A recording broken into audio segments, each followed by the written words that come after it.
bonjour à tous, bienvenue dans cette nouvelle vidéo. Aujourd'hui, on se retrouve pour un petit book haul pas piqué des hannetons parce que ma foi, il y a plus de 10 livres. Ou 10 livres, je ne sais plus, j'ai pu recompter avant.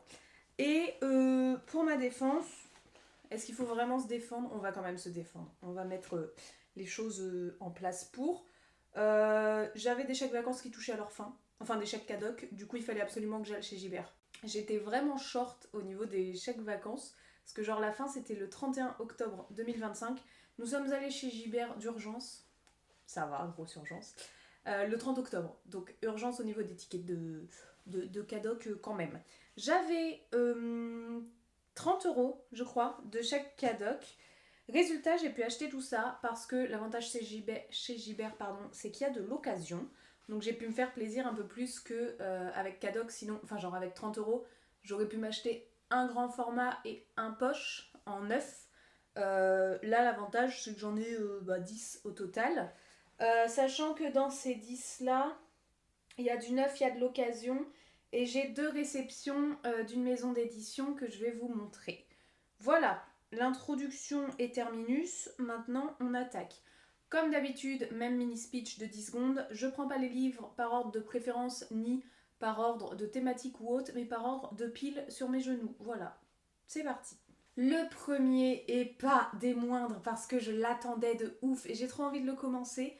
Il est sorti avant-hier, je voulais le commencer dès que je l'ai acheté. Le problème c'est que j'ai déjà 2 livres en cours, donc il faut que je me force à terminer les livres que je lis.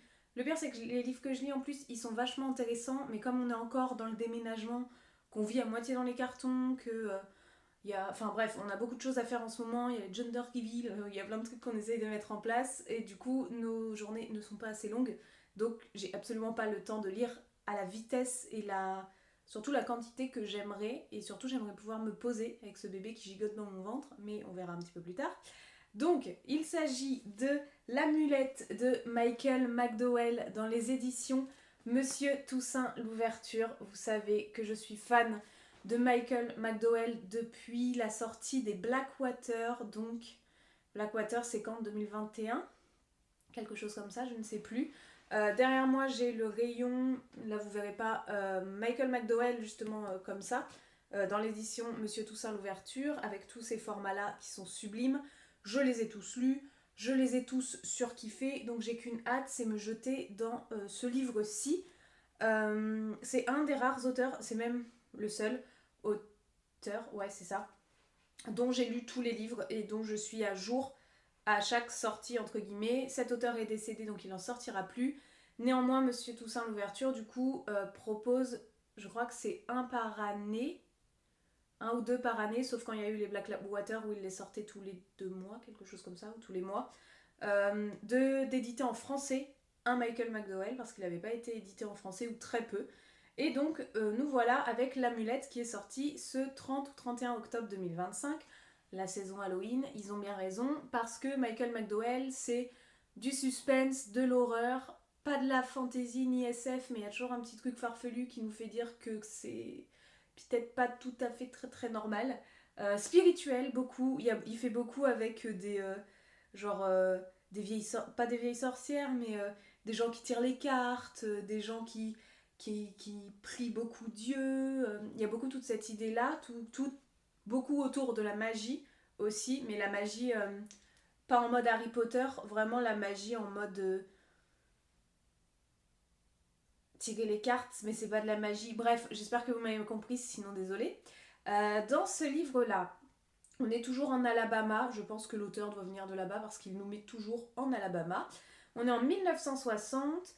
On suit une épouse en fait qui avait... Enfin, la femme Sarah, elle avait un mari qui s'appelle Dean.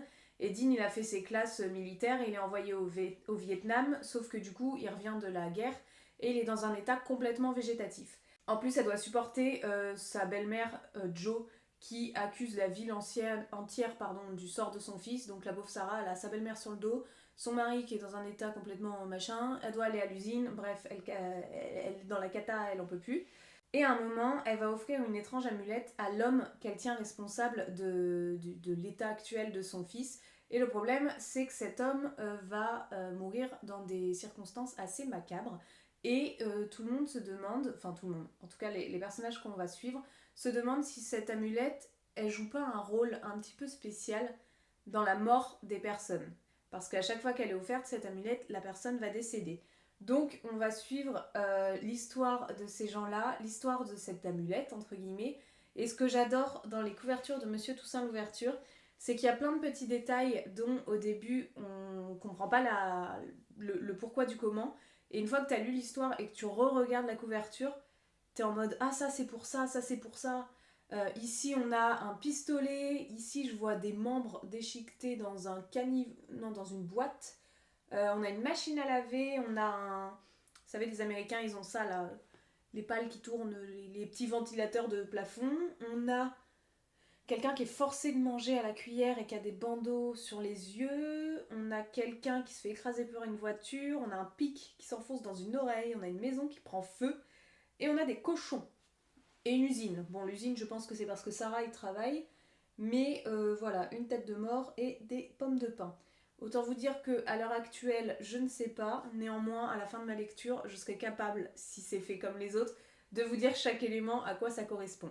Je m'étale sur ce premier livre, mais en même temps, il me fait envie, si vous saviez. C'est vraiment celui-là que je vais attaquer direct. Là, je suis sur l'âge de la résilience. Pardon, j'arrête pas de me balancer, j'ai un nouveau siège dans lequel je suis vachement bien. Là, je suis sur l'âge de la résilience de Jeremy Rifkin. Et en parallèle, donc ça c'est un livre, un essai scientifique écologique et politique. Enfin, pas politique, mais c'est pas que écologique. Et de Stacey Halls, Jeune fille à la volière. Donc voilà, une fois que j'ai terminé ces deux autres, il me reste 70 pages à l'âge de la résilience, mais c'est écrit Rikiki et c'est vénère à lire. Et il me reste 150 pages à l'autre livre. J'espère au moins en terminer un assez rapidement pour pouvoir m'attaquer à lui tout aussi rapidement. Beau bébé, hein, il fait 500 pages. Après, la mise en page de Monsieur Toussaint l'Ouverture, c'est plus petit qu'un poche, c'est un drôle de format.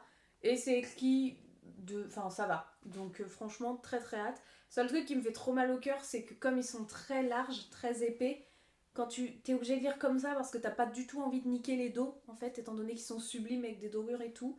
Donc des fois, t'es en mode...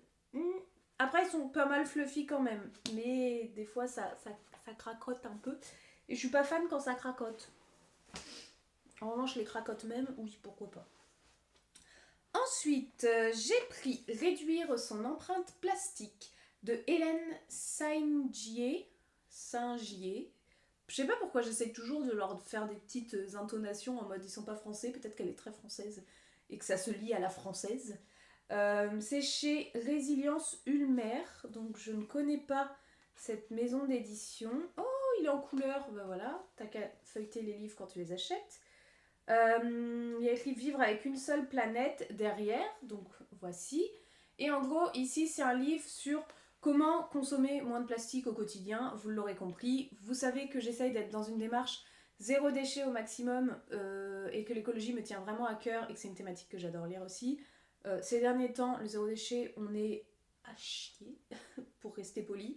Le déménagement, l'arrivée de bébé, la nouvelle vie, la nouvelle maison, le tout fait que pour le moment, sorry, il y a du déchet, mais il faut que je me remette les bases de l'organisation de ma vie actuellement. Parce que là, c'est cata, j'ai pas le temps de me pencher sur le sujet, mais ça va revenir petit à petit. Donc là, c'est un petit peu... Donc on va parler du recyclage, qui est loin de tenir ses promesses, évidemment. Des conséquences sur notre santé, de quelques solutions ou ébauches d'idées qui permettent de remplacer le plastique, quelle alternative en fait on peut mettre en place. Et j'avais pas vu, mais ça m'a l'air fort très très joli ce petit livre, parce que on a une petite poulette qui se brosse les dents avec une brosse à dents en bambou. On a des petites planches de BD aussi qui m'ont l'air très très chouettes, des explications achetées d'occasion. Ça m'a l'air d'être un beau livre sur ça, limite, je viens de tilter, ça peut être un super livre à offrir. Parce que vraiment, l'ouvrage est beau, en fait. L'ouvrage est très beau, il y a des références. Il est de 2023, donc il est franchement pas très vieux. Il me donne trop envie. Il me donne trop envie, j'ai trop envie de l'attaquer. Non. Enfin, si, mais je peux pas. parce que je veux lire l'amulette absolument. Ou alors en parallèle, parce que souvent je fais un truc, vous savez, scientifique ou écologique, etc. Et une histoire qui est dans un autre monde et qui m'emmène dans un autre univers. Ce que je fais actuellement avec les deux que je lis. Du coup, il faudrait que je mette lui en parallèle de l'amulette, mais Ameline, tu en as déjà deux en cours, donc il va falloir lire. Voilà, c'est pas compliqué, il va falloir lire. Bon, donc j'ai aussi pris celui-ci. Ah, oui. Je me suis dit, écoute, ça fait 1 heure que t'es dans Gibert. Évidemment, c'est quand t'as les sous à dépenser, machin et tout, t'as 30 balles, tu te dis, waouh, c'est la fête, je vais aller en piocher plein, que tu trouves rien qui t'intéresse ou que tu trouves pas les bons. Et quand t'as pas un rond dans ta poche et qu'on te dit, t'en as trop, n'en achète pas, alors là, il y en a 18 qui te donnent envie. Évidemment, je trouvais rien au début, et à un moment, j'ai vu qu'elle avait mis la libraire, c'est une trop bonne idée, en avant les Daniel Pénac. Mais normal, c'est un classique. Et je me dis, mais attends, mais Ameline, tu adores Daniel Pénac, et tu en as déjà lu 4 ou 5, 4 pour sûr. J'ai lu les 2 premiers de la saga Malocène, donc Au bonheur des ogres, La Fée Carabine. J'ai lu Comme un roman, j'ai lu Des chrétiens et des morts, et j'ai lu Un hôpital malade des hôpitaux. Sachant qu'il y en a un dedans, je crois que c'est Des chrétiens et des morts, que j'aurais pas dû lire. Enfin, c'est un tome, genre c'était un tome de la saga Malocène et j'avais pas compris. Bref, c'est pas très grave. Et du coup, je me suis dit, ok, qu'est-ce que tu n'as pas chez Pénac? J'ai été sur mon petit Insta, d'ailleurs je vous le mets juste ici, et sur mon Insta, l'avantage c'est que j'avais pris la photo et je vous l'ai publiée de ma bibliothèque de Pénac. Donc j'avais de visu tous mes Pénac. Et donc, en fait, j'avais pas les 2 derniers. Résultat, bah j'ai pris les 2 derniers. Les 2 derniers, c'est Le Cas Malocène, Ils m'ont menti, de Daniel Pénac chez Folio. Bon, j'ai principalement les éditions de chez Folio. Après, vous me direz peut-être que il est surtout édité chez Folio et pas forcément ailleurs. Ici, c'est... Oh, ils ont fait un petit arbre généalogique de la tribu. Faut pas que je regarde trop parce qu'ils sont pas encore nés, tout le monde. Parce que comme je suis qu'au tome 3, du coup. Donc celui-ci est sorti en 2017. Ok. Et donc on continue sur la saga à suivre Monsieur Malocène et sa famille. Mais du coup, je crois qu'il y a un gros délai entre ce tome de 2017 et la fin de la saga Malocène. Donc je sais pas du tout, et j'ai pas envie de lire parce que je veux pas que ça me spoil comme j'ai pas fini la saga, ce qu'il a pu réinventer et remettre en place pour nous re-rentrer dans l'histoire de cette famille. Et du coup j'ai pris aussi Terminus Malocène, donc Le Cas Malocène, tome 2, de Daniel Pénac, toujours chez Folio, avec ces drôles de couverture qui au début je trouvais laide et qui finalement je trouve plutôt mimes. Donc voilà, celui-ci par contre est lourd et ultra épais. Après c'est écrit relativement gros, Malocène, il fait 500 pages. Donc voilà. 1 et 2, je crois que il y a que 2 tomes.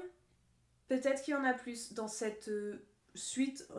Je sais pas trop si on peut appeler ça une suite de la saga Malocène, mais dans ce retour vers les Malocènes. Donc j'ai pris ces deux-là, qui sont chez Folio. Donc je vais pouvoir les rajouter tout de suite à ma petite collection qui est là. Il me manque juste Le Bonheur des ogres que j'ai prêté et un truc est tombé dans la cuisine. Le Bonheur des ogres que j'ai prêté à une collègue. Du coup, bah, quand elle me le rendra, je le remettrai dedans. Et maintenant, j'ai ces 2 petits pénacles, donc je vais les mettre à côté tout de suite. Ensuite, j'ai trouvé L'eau que nous sommes, un élément vital en péril, de Pierre Rabhi et Juliette Duquesne. Donc là, évidemment, on est dans la thématique de l'écologie. Pierre Rabhi, c'est un auteur que j'aime beaucoup. Il a notamment écrit L'éloge du colibri, vous savez, le petit conte du colibri. Sobriété heureuse, que j'ai lu. Pierre Rabhi, en fait, il est agroécologue, donc c'est un des pionniers de tout ça.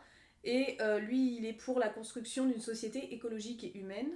Il est plus très très jeune, ce petit monsieur. Et cette jeune femme, Juliette Duquesne, elle est journaliste spécialiste de l'économie et de l'environnement et elle a travaillé pendant 10 ans à la rédaction de TF1.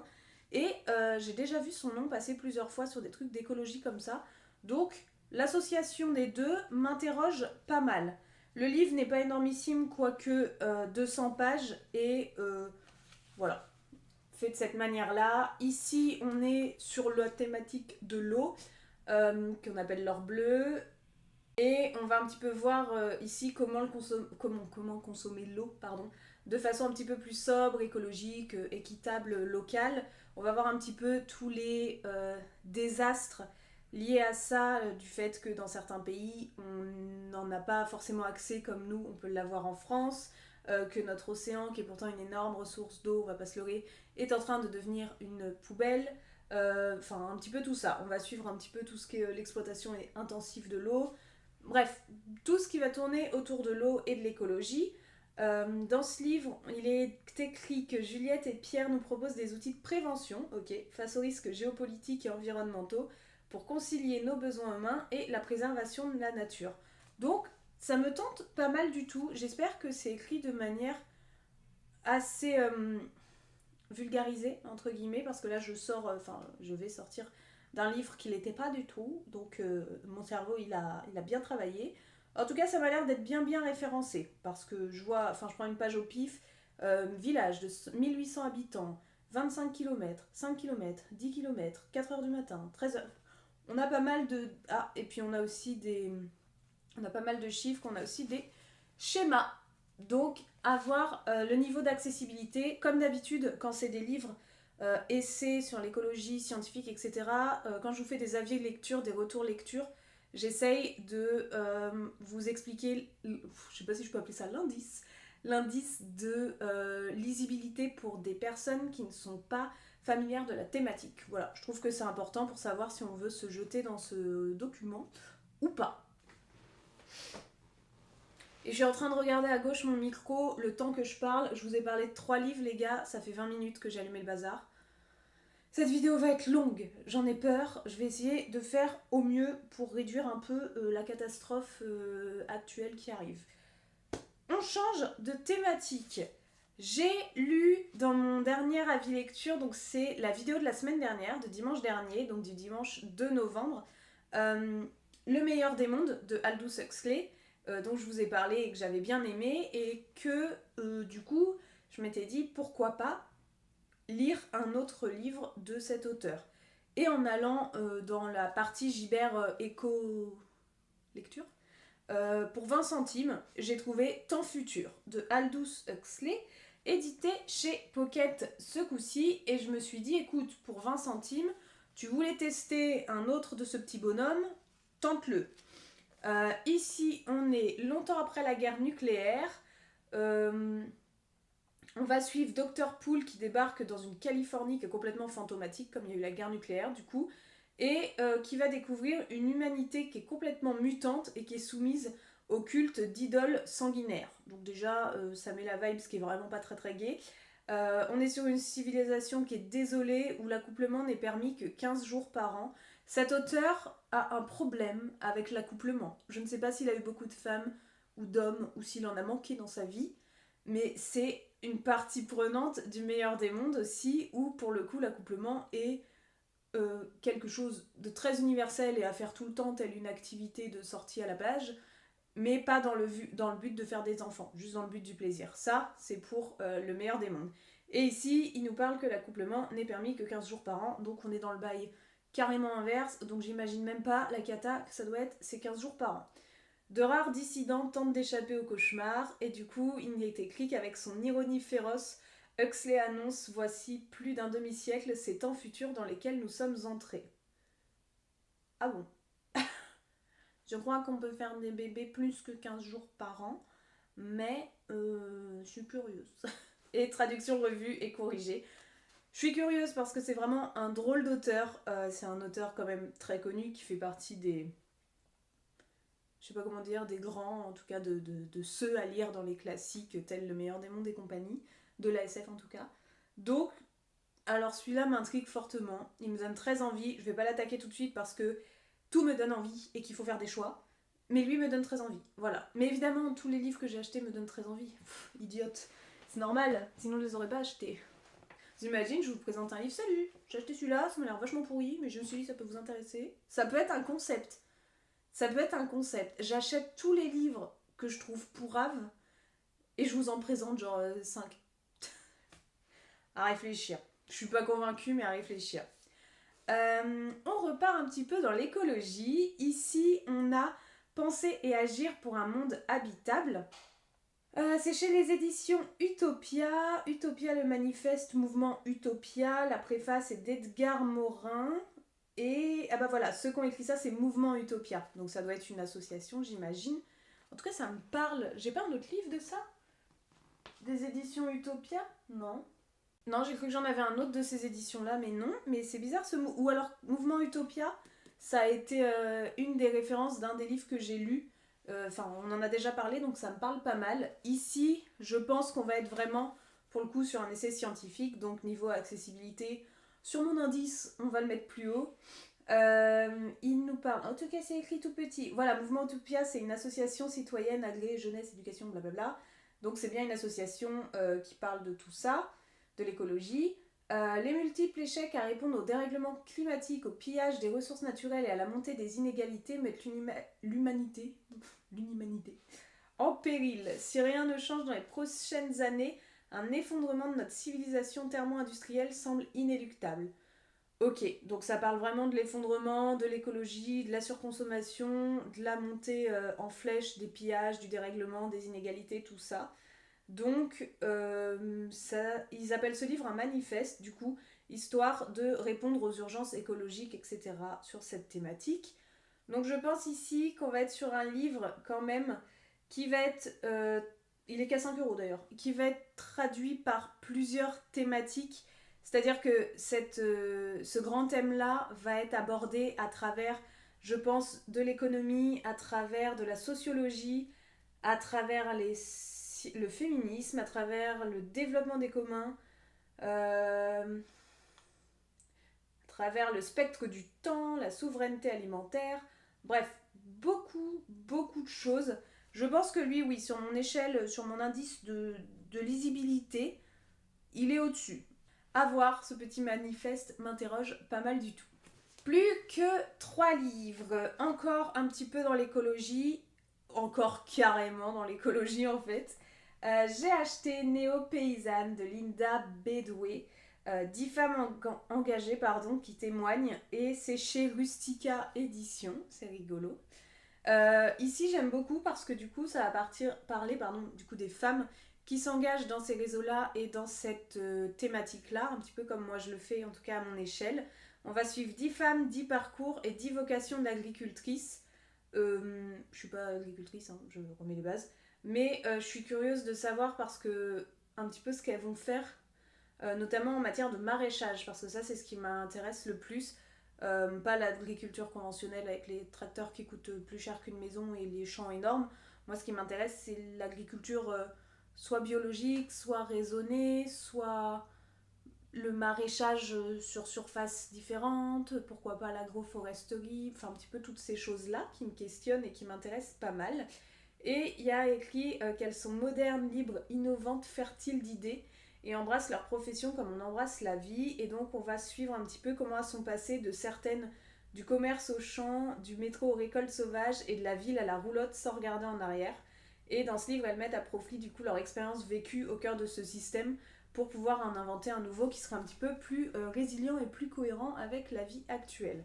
Donc celui-ci, il me donne bien envie, surtout que lui, pour le coup, il est court, il fait genre 120 pages, 130. Donc très très hâte. Les 2 derniers sont aussi sur la thématique de l'écologie et m'ont été gracieusement envoyés par les éditions Seuil, que je remercie beaucoup. Le premier, et ces 2-là sont sortis au mois d'octobre, donc ils sont très récents, vous pouvez toujours les trouver en librairie. J'ai notamment Green Backlash, qui veut la peau de l'écologie, qui est donc dans la collection Écocène chez Seuil, et qui est sous la direction de l'hortelière Steve Agimon, et Jean-Michel Huppé. Et je le trouve très joli celui-là, enfin... L'image, ça me fait penser un petit peu post-apocalyptique. Pardon, j'avais mes doigts devant, le pourquoi. Mais c'est pas grave, ça me donne très envie. C'est large, c'est ok pour lire. C'est bien référencé. 300 pages, mais c'est pas en pâte de mouche, donc ça m'arrange. En 2015, l'accord de Paris sur le climat semblait signer une nouvelle ère, celle du consensus international face à la gravité du dérèglement climatique. Sauf qu'on assiste depuis un petit moment au démantèlement des politique environnementale, donc ça pue un petit peu des fesses pour l'accord de Paris de 2015 qui avait été signé. Tout ce qui est programme, discours politique, etc. Sont pas du tout en faveur de l'écologie. On se sait, on l'entend. Bref. Ici, ils appellent ça un genre de manuel pour dépolluer le débat public. Donc on va suivre scientifiques, on va suivre activistes, on va suivre journalistes, du coup, qui vont proposer une genre de cartographie mondiale actuelle de ce phénomène du backlash anti-environnement, donc un petit peu de ce retour en arrière et de ce foutage de boule par rapport à ce qui avait été signé en 2015. Et en gros, c'est qui, comment, où et depuis quand. Voilà les questions auxquelles nous devons répondre pour faire face à ces forces multiples qui menacent le vivre ensemble sur notre planète. Donc, on est sur des auteurs qui sont des professeurs et des maîtres de conférences, maîtres et maîtresses, une en histoire contemporaine, deux en histoire contemporaine, pardon, et un chercheur en écologie politique, voilà, au CNRS avec la contribution de beaucoup de personnes. Je disais donc avant que ça coupe que c'est un livre bourré du coup de références scientifiques, donc pareil, indice assez haut je pense. Et je vais terminer cette vidéo ici, car je parle depuis une trentaine de minutes, que je n'ai plus de batterie et que je n'ai plus de livre, parce que je viens d'arriver au bout de ce book haul. N'hésitez pas vous à me dire en commentaire si un de ces livres ou même plusieurs vous donnent envie, si vous en avez déjà lu parmi ceux-là et lequel vous me recommandez de commencer parmi tous ceux-ci. N'hésitez pas à mettre un j'aime et des commentaires et à vous abonner pour soutenir mon travail parce que du coup ça fonctionne, je lis tous vos commentaires, j'essaye d'y répondre au plus vite à chacun. Merci à tous d'être là, merci de continuer à faire vivre cette chaîne. Sur ce, je vous souhaite bonne nuit, joyeux Halloween, joyeux Noël, préparez vos décos de Noël, c'est vachement beau. Et bonne fête des pères et bonne fête des mères. Et je vous dis à très bientôt pour une prochaine vidéo. Ciao!